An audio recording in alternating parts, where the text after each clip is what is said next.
Bonjour à toutes et à tous. Bienvenue sur ce webinaire.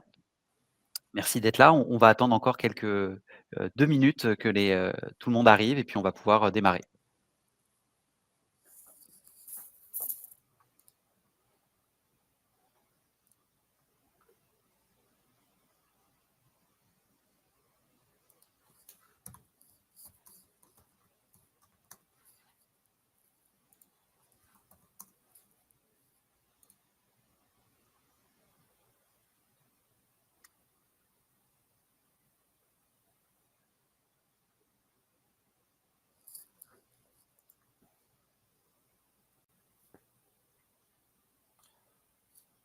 Guirec, est-ce que tu voulais démarrer la présentation immédiatement ou tu voulais faire l'introduction sans? Eh beh, il est 11h30, donc on va pouvoir démarrer tranquillement.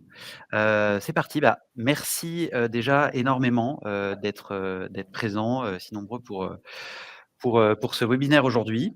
Donc chez Gint et Idexia, on sait que votre temps est précieux. Donc si vous êtes ici, c'est que vous ressentez aussi peut-être la pression de l'évolution du travail. Il y a quelques années, les communications internes, c'était assez simple. Une infolette par email, un intranet classique figé, quelques affiches dans les couloirs ou une discussion à la machine à café. Mais aujourd'hui, l'équation, elle a changé radicalement. Avec l'ère du travail hybride et à distance, c'est plus si simple de bien communiquer digitalement. Et il y a différentes fractures qui sont créées, dont avec les populations, par exemple, qui sont des employés de terrain. Donc aujourd'hui, sur ce webinaire, on a 2 objectifs principaux. Identifier clairement les enjeux de la communication interne en 2025 et les populations qu'on a du mal à joindre, et ensuite apporter un maximum de valeur, c'est-à-dire concrètement des réponses humaines, projets technologiques pour améliorer cette communication interne. Et aujourd'hui, bah, pour présenter ce sujet, je suis accompagné d'Éric Fontaine des équipes d'Idexia. Et Éric, je te laisse te présenter. Merci, Guirec. Donc, bonjour à vous tous. Je m'appelle Éric Fontaine, je suis vice-président exécutif chez Idexia, mais surtout responsable de toute l'offre de services Microsoft 365, dont la mise en place des intranets. Donc, d'ailleurs, j'aimerais remercier Gint de nous donner la chance de co-animer ce webinaire avec eux.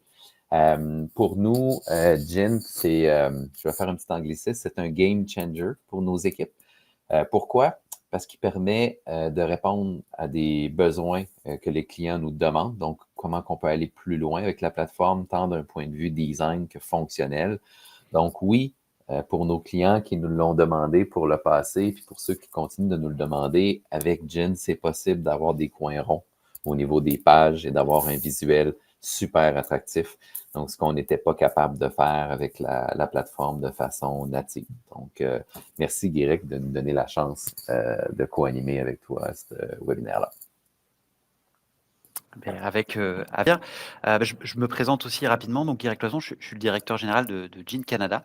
Donc, on est un éditeur de logiciels spécialisé dans la mise en place de ce qu'on va appeler des extensions de Microsoft. Donc, c'est-à-dire des modules qu'on va rajouter dans l'écosystème Microsoft pour que nos clients atteignent leurs objectifs. Voilà, on est spécialisé sur les enjeux de communication interne, gestion des connaissances, etc. Et on est un éditeur logiciel et on s'appuie sur des partenaires de confiance pour intégrer, mettre en place ces outils-là chez nos clients. Et donc, typiquement, Idexia fait partie de nos partenaires de confiance.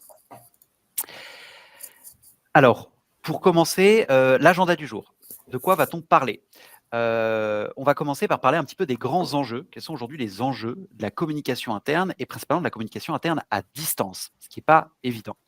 Ensuite, je laisserai la main à Éric qui parlera un peu plus précisément donc, de la fracture et puis des solutions technologiques qu'on peut utiliser pour mieux connecter l'organisation et faire en sorte que les échanges soient plus fluides. Après, je ferai une démonstration produit pour deux types de cas d'usage, on va dire. Pour la personne qui cherche à communiquer dans l'entreprise, donc le communicant, et puis après, par exemple, pour l'employé de terrain qui va recevoir ces communications. Donc, je vous montrerai un petit peu à quoi ça peut ressembler. Et on finira par comment on met en œuvre ce type de projet en interne. Et donc, on aura un petit peu fait le tour du sujet aujourd'hui. Bien sûr, n'hésitez pas à poser vos questions dans le clavardage et on se fera un plaisir d'y répondre à la fin pendant une petite session de Q&A. Pour commencer sur l'introduction, donc ce qu'il faut juste à voir aujourd'hui, c'est que suivent les études de Gartner, de Forrester, de McKinsey. Globalement, la majorité des organisations aujourd'hui admettent que la communication interne ne fonctionne pas bien, en tout cas chez eux. Les études montrent qu'on a 74 des collaborateurs qui sont mal informés, globalement, qui n'ont pas accès à toutes les informations ou qui ne les voient pas passer.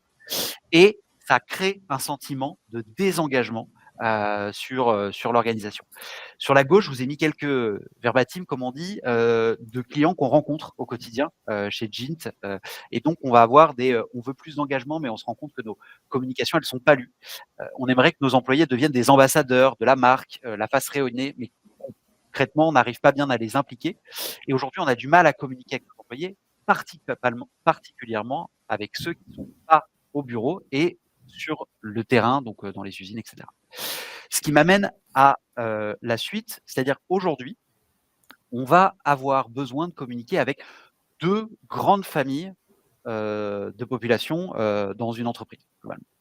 La première, c'est ce qu'on va appeler les employés de bureau, qui sont aujourd'hui des employés hybrides, c'est-à-dire que parfois ils sont au bureau, parfois ils ne le sont pas. Il faut 100 hybride, 100 bureau, peu importe.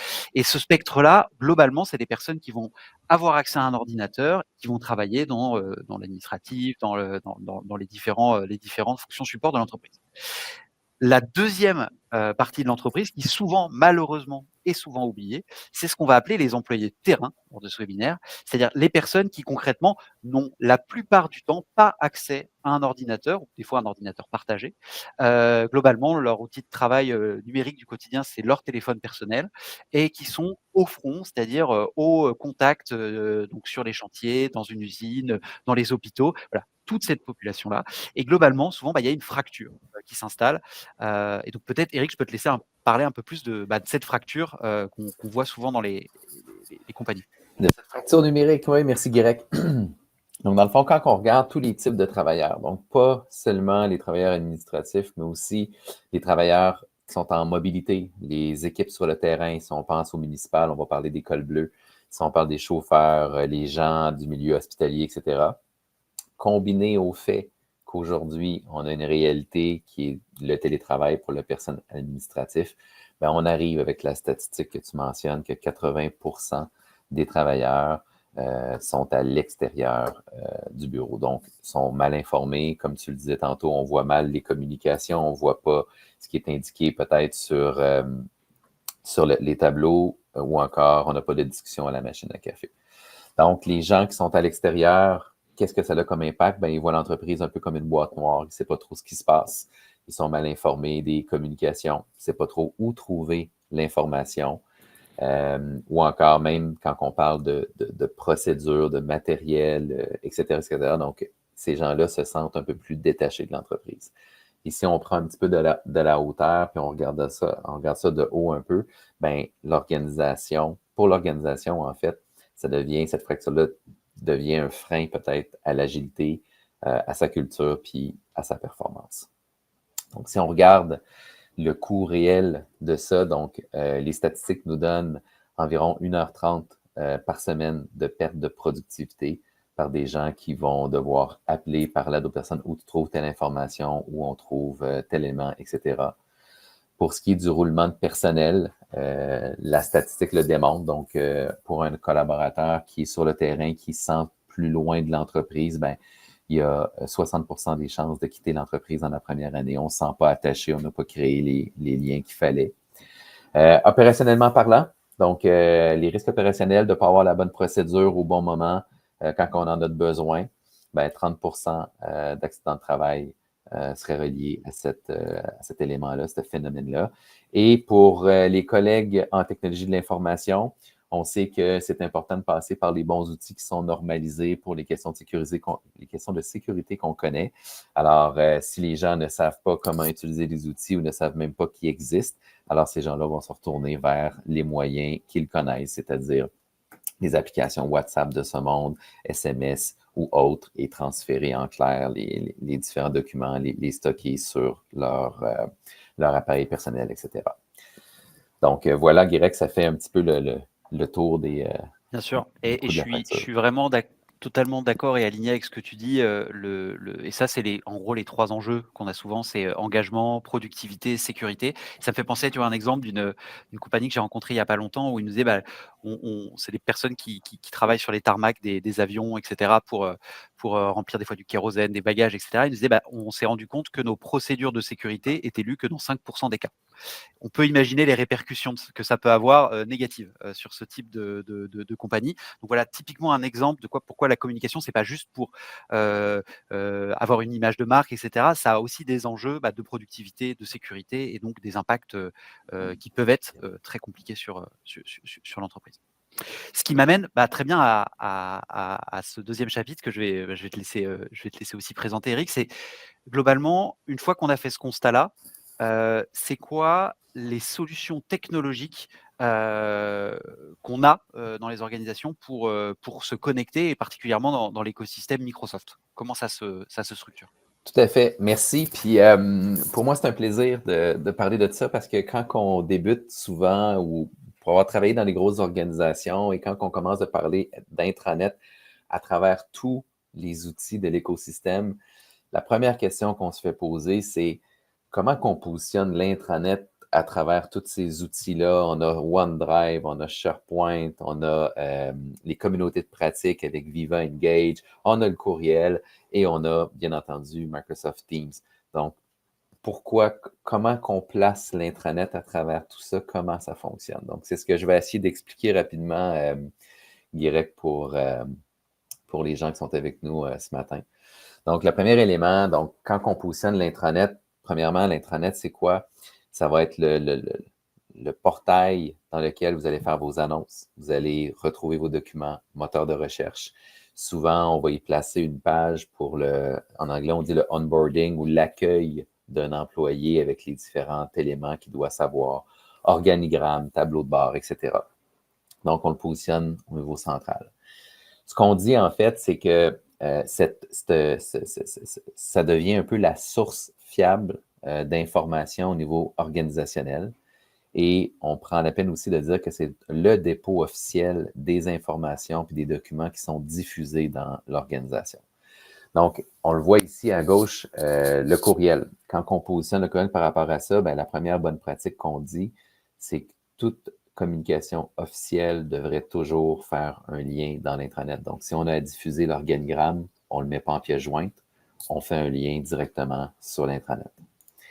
Quand on vient parler maintenant des espaces de gestion documentaire ou des espaces de collaboration comme Teams ou SharePoint, donc ces espaces-là vont servir, oui, à clavarder, à échanger, mais vont servir aussi à produire les documents qui, une fois rendus officiels, on va prendre, par exemple, les PDF et on va aller les placer dans l'intranet. Donc, on produit les contenus au niveau des espaces de collaboration, mais on les diffuse au niveau de l'intranet. Si on parle pour les communautés de pratique, même chose.